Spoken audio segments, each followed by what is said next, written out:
Hi, and welcome to Female Entrepreneurs Magazine, your go to platform for ambitious women who are ready to take the business world by storm. I'm your host, Angel France, and each week we'll dive into the latest strategies, stories, and success secrets from the most inspiring female entrepreneurs around the world. Welcome to the Real Female Entrepreneurs. Our next guest, when it comes to transforming lives, businesses, and entire industries, she is the powerhouse making it happen.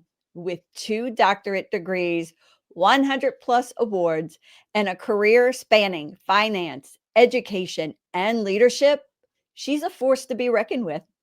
From advising global organizations to empowering women, startups, and small and medium enterprises, she's a visionary, risk taker, and game changer.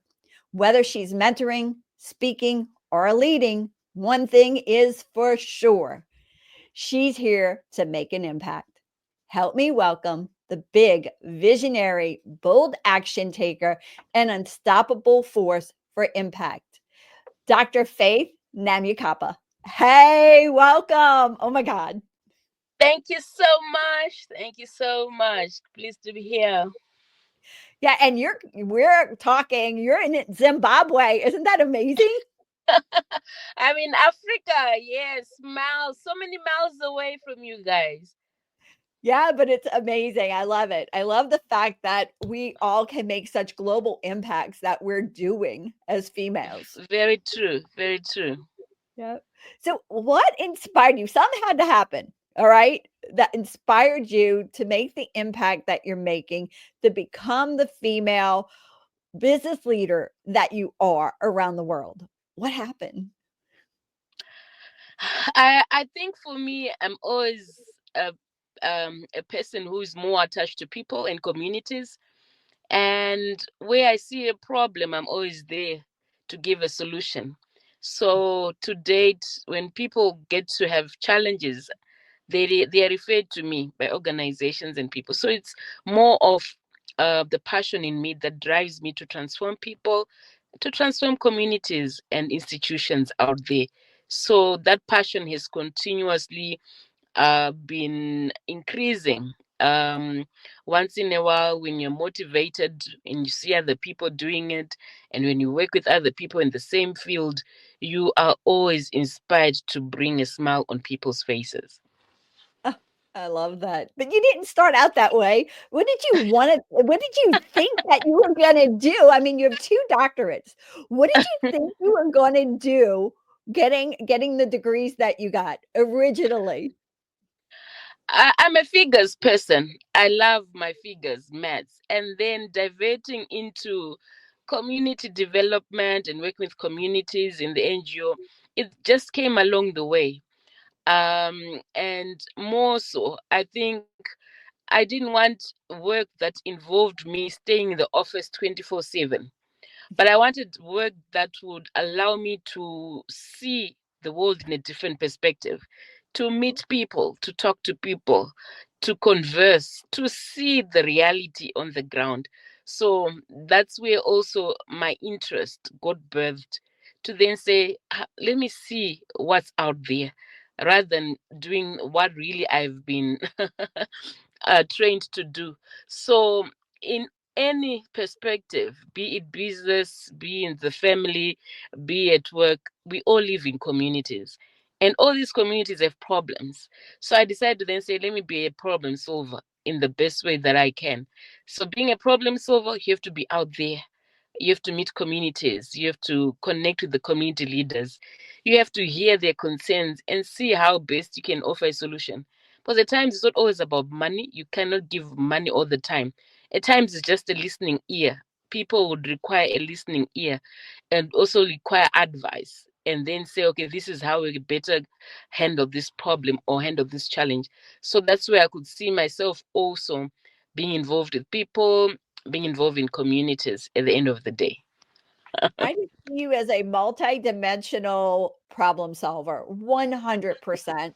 I mean, from all aspects, Sure. from numbers to education just, I mean, who fixing just one thing can change the way a community resonates with each other. Very true. Very true. Yeah, I love that one. And I know you're everywhere. I mean, you've won an award recently from Women Changing the World. You've been Mm-hmm. multiple different locations. Mm-hmm. You're amazing at what you do. How do you balance that with the demands of personal and family life? This is the question that most people ask me. And yesterday, I was also doing a presentation to other women entrepreneurs, and it was exactly the same question there they asked me. And they said, how do you balance work and life and all these demands? So, truly, I've learned to balance over time. It's not a once off thing that you do, but you learn to prioritize the things that you then say, okay, let me focus on these things. Way back, I used to do so many things, or I was everywhere. Then at times you then get to say, I need to have a balanced wheel of life, which caters for all facets in my life, be it family, community, career, social, church, you name it. So I make sure that I avail myself in all those aspects. So even with my clients, they now know that after 3:30, they may not get hold of me because I'm into school run. I had to force myself to do school run for my kids. So each time, so I make sure that I drive them to school and I go and take them. That's the bond that I decided to say that's the only time that I can bond. So irrespective of how busy I am, but I need to avail myself. If it's sports day for kids, I'm there. I'm the best cheerleader. If it's anything that allows me to attend, be it a funeral, I need to be there. Mhm. If I arrive home and if I need to cook, if they want me to cook, I can cook because I'm a mother. So my presence should still be felt irrespective of the different responsibilities that I have. So most people assume that I cannot do other tasks. I still need to do those tasks because I'm someone who is responsible in the different facets of life, and also being a pastor. I'm also Yeah. part of the faith community. So where I'm needed to also do my pastoral work, I'll avail myself at that particular time.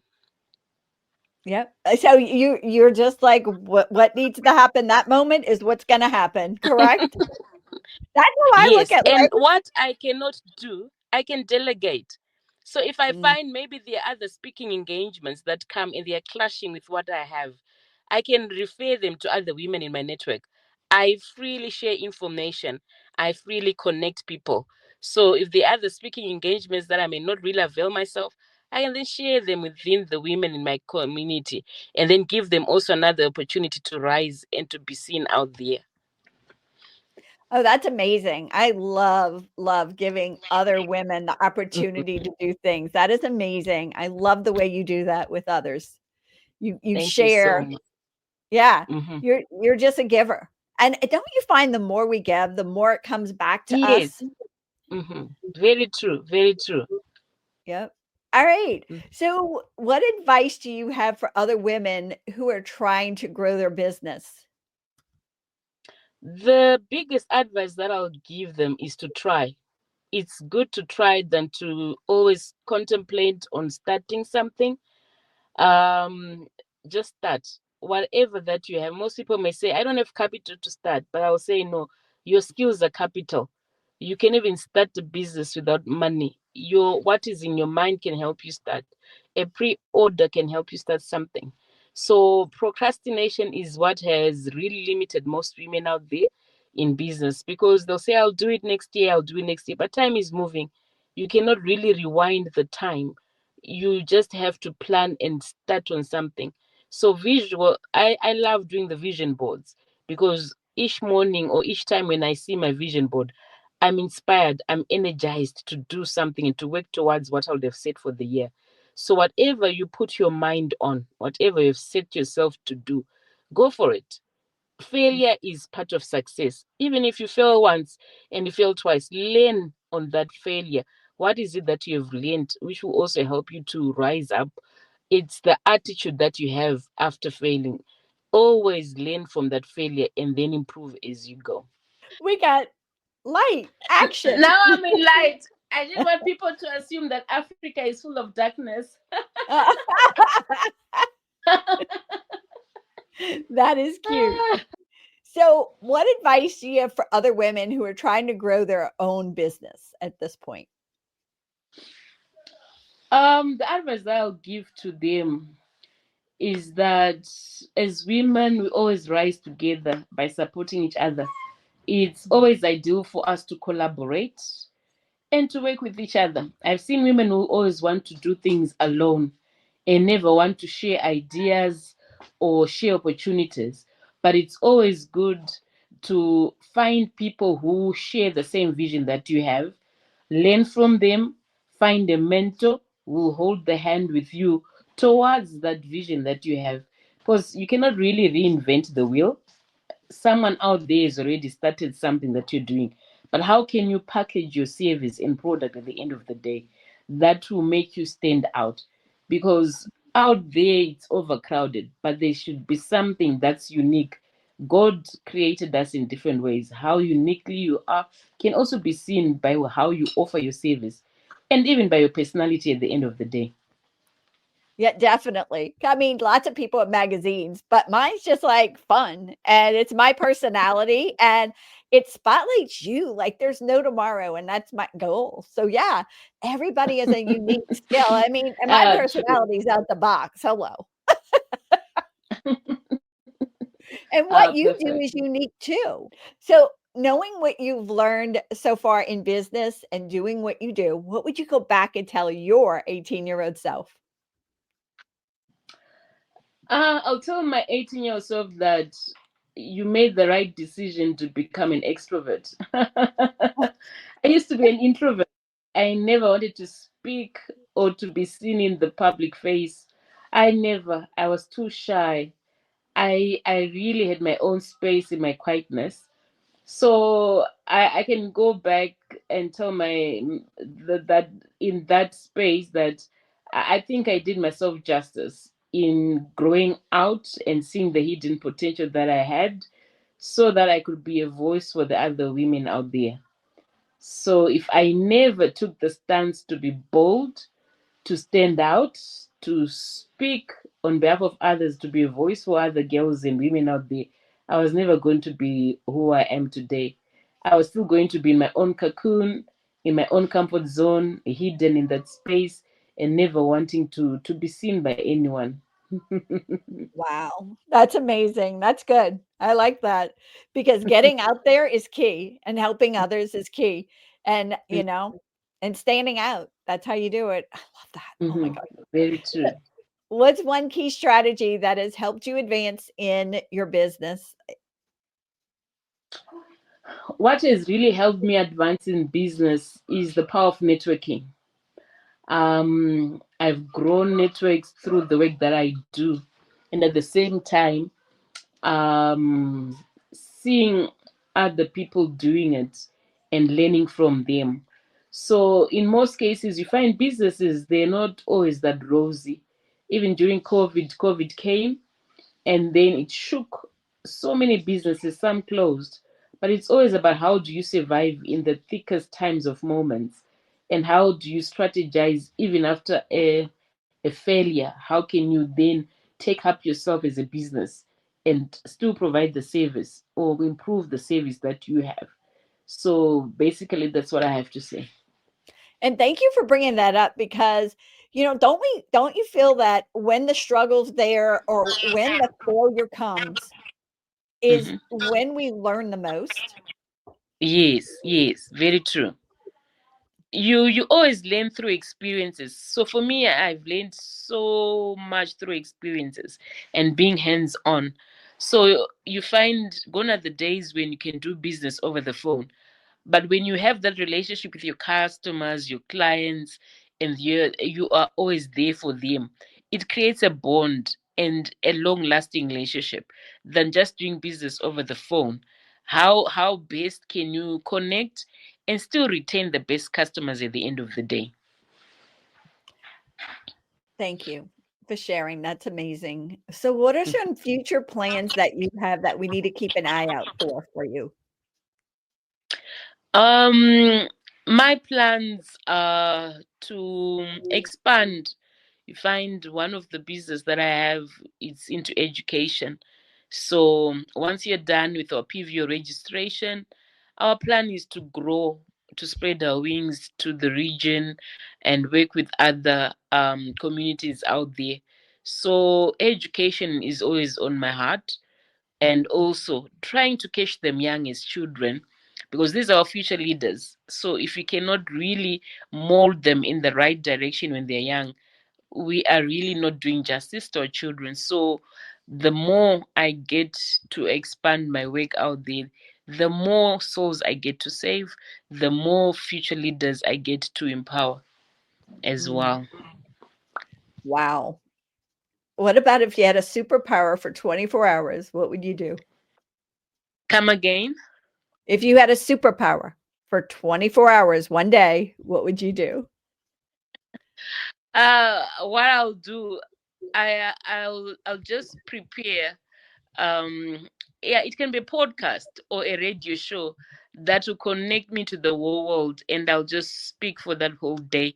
And I, one way or the other, anyone can be able to hear my voice and be transformed in that special moment that I'll have with them.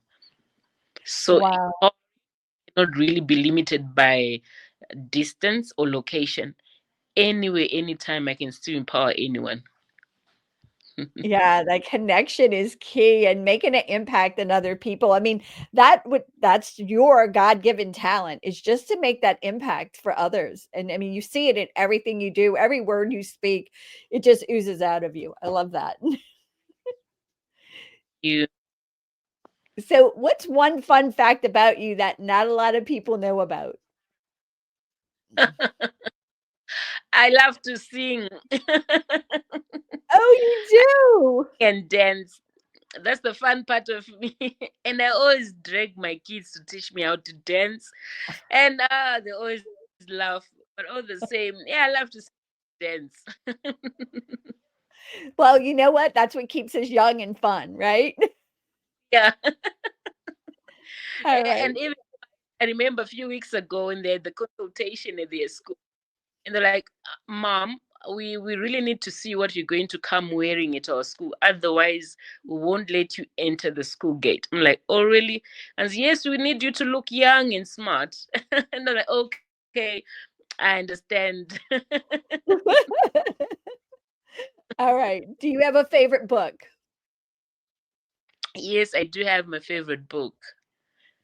My favorite book is the Bible. The Bible has been the one that has been molding me all throughout my childhood until now, teaching me on different aspects of life, different aspects of business. We had people who were venturing into business in the Bible, and how really you can resonate with the different values that I always live in. So you find in business, people always look in the personality part, and they always look in your values. How best can you connect with other people who share the same values? So the Bible has been one of the books that I've been really appreciating and reading through every day. It never expires, but every day as I read it, I get encouraged, I get inspired.